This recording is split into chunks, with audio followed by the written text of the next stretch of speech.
ब्रेकनंतर बुलेटिनमध्ये आपल्या सगळ्यांचं पुन्हा एकदा स्वागत। बातमी पुण्यातून आहे। शिवसेनेचे नेते रवींद्र धंगेकर यांनी भाजपवर पुन्हा एकदा घणाघात केलाय। एकनाथ शिंदे यांच्या लाडकी बहीण योजनेमुळे भाजप सत्तेत आल्याचं रवींद्र धंगेकर म्हणालेत। आता भाजपने कुरघोडी करू नये असंही त्यांनी म्हटलंय। भाजप शत्रूला संपवण्यापेक्षा मित्राला संपवतोय असा आरोप धंगेकरांचा आहे। भाजपने पक्षशिस्त आणि महायुतीचा धर्म पाळावा असं रवींद्र धंगेकर म्हणाले।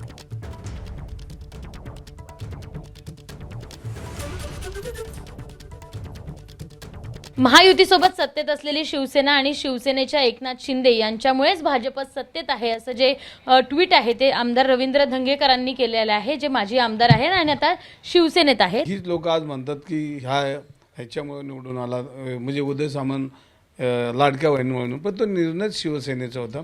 आणि भाजपमधले बी काही लोक काय नाही, बऱ्यापैकी ही सत्ताच लाडक्या बहिणींमुळे आली, त्यामुळं हे विसरता कामा नये। आणि याचं श्रेय सगळं एकनाथ शिंदे साहेबांना जातं। आणि उद्धव सामंत साहेबांबद्दल ज्या पद्धतीने आक्षेपार्ह जे चर्चा होती, तर आमचं हे म्हणणं की तुम्ही मित्रांना संपवण्यापेक्षा दुश्मनाला संपव, पण हे मित्रांनाच जास्त संपवण्याचं काम करतात।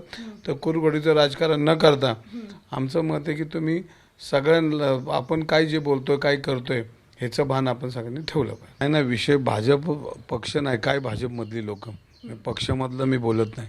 काही लोक अशा पद्धतीने बाहेर चर्चा करतात आणि ती चर्चा नंतर प्रसारमाध्यमांपर्यंत येते, म्हणजे याचा अर्थ की ते जाणून बुजून हे सगळं कुरघोडीचं राजकारण काही लोक करतात, ते दिसून येते, ते काही लपून राहिलेलं नाही। ती कुरघोडी थांबवली पाहिजे।